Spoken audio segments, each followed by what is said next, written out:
All right. All right, so if autoregulation is happening all the time and blood pressure is what the body defends, well, what happens when blood pressure does change? Because of course it changes. You know, every time you go from lying down to standing up or vice versa, your blood pressure changes. Okay, so let's look at that idea. So let's say your blood pressure suddenly goes up.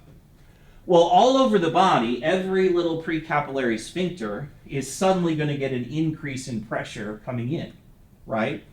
An increase in pressure for the same size valve is going to cause an increase in blood flow all over the body. And that actually does happen. When your blood pressure goes up, you get kind of a very short rush of blood into the open capillary beds. But as that rush comes in, the metabolites drop, right? Because the blood is washing out all the waste products and delivering lots of oxygen. So very quickly, the blood flow drops back down because of vasoconstriction at the tissues. So systemic blood pressure went up, but at all of the tissue beds, vasoconstriction also went up, right?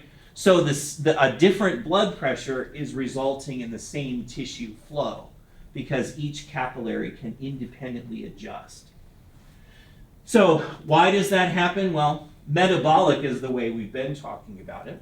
That when the blood pressure goes up, we get increased blood flow. That increases the oxygen and increases the pH, decreases the CO2. All of that reduces vasodilation. Remember, a reduction in vasodilation is constriction, right? So we get constriction that reduces the blood flow back to the original flow. Remember, this is all because of blood pressure changed. Yet another factor is the smooth muscle cells also react to being stretched. So when blood pressure goes up, the smooth muscle in the vessels, suddenly more pressure comes in, they're contracted at a particular amount, they get stretched open, right, by the increased pressure. Well, when smooth muscle is stretched, it responds automatically with contraction. It's like an automatic, it's to keep things in the right shape, right? So the sudden stretch of the smooth muscle from the increase in blood pressure causes contraction of those smooth muscles. Contraction is increased resistance reduces flow. See? So two explanations for the same phenomenon, that as blood pressure goes up, tissues adapt so that the flow matches their needs regardless of what the blood pressure is. Now, while both are true, metabolic trumps myogenic, okay? The metabolic vasodilation effect is really quite strong, stronger than the myogenic tendency to contract when stretched. So in the end, the amount of O2, pH, CO2, and temperature is going to affect blood flow much more so than the amount of stretch in the smooth muscle cells. All right? So how tissues, this whole slide is how tissues are adapt to changes in blood pressure. All right? Because when we get out of the microcirculation here and we get up to the organism, this is easy to forget, right? That every tissue is also responding to changes in blood pressure. Okay, so I will continue to try to remind you of that, but as we move up into the heart and the bigger vessels, it's easy to forget about.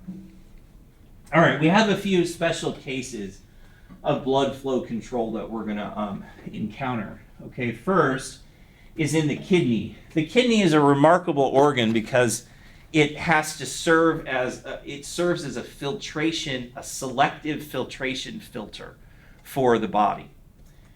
What that means is the amount of blood going in and the amount of filtrate, that's what goes on to become urine, okay? So the amount of blood going in and the amount of filtrate that the kidney produces have to be kept in a kind of balance. So we're going to talk about the tubuloglomerular feedback mechanism, which the macula densa is an area of the nephron, the functional unit of the kidney. And it works with the capillary smooth muscle to control filtration. You might in your notes just put later next to that one, right? Because we're going to get into that in a big way later. All right, second weird place, the brain. The brain is the controller of the autonomic nervous system. The brain is also a bunch of living cells that are affected by CO2, pH, oxygen, and so on.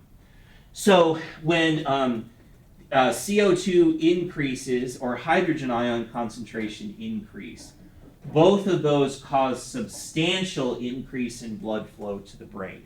And we'll talk about the mechanisms for that later on. And then the last weird spot is the skin. What makes the skin unusual is the skin doesn't just keep our insides inside. It also is our radiator, right? It's the way that we get rid of extra heat. So blood flow to the skin is controlled mostly due to temperature, all right? So on a hot day, we put more blood flow to the skin to radiate heat. On a cold day, we take blood flow away from the skin to conserve heat, right? So a few special cases of other reasons blood flow changes.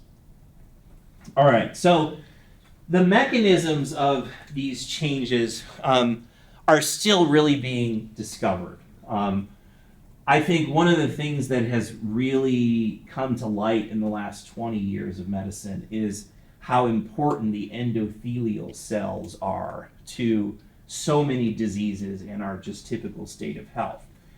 And even bigger than that, epithelial cells, for as simple as they are, they do a whole bunch of really fancy stuff. And endothelial cells are essentially modified epithelial cells. So just some things to know for now. These cells sense change and respond. So for example, endothelial cells release nitric oxide, which is a very strange neurotransmitter because it's a micromolecule. It's literally an N and some O's, right? So it's very, very tiny.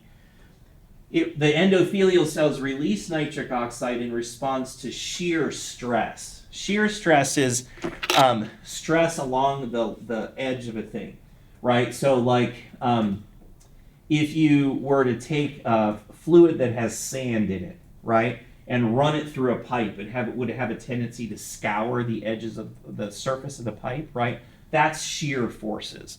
We get that in our bodies too. Like when our blood pressure is high and blood has to go around a steep bend, well, there's a lot of shear force there. That causes the release of nitric oxide, which then causes the dilation of upstream arteries. So the response to increased shear stress is actually to cause vasodilation. So you let more blood flow come through, and it offsets some of the shear stress from a small vessel. Bigger vessels have less shear stress. Endothelin is another factor from the endothelium. Its claim to fame, the thing I want you to know about it, is it's a powerful vasoconstrictor. It's released in response to vessel damage, and this is the trigger for the vasoconstriction that results from tissue injury. Okay, so you have been cut with a knife. All right, it will bleed very quickly at first, but then very rapidly the blood flow will taper off.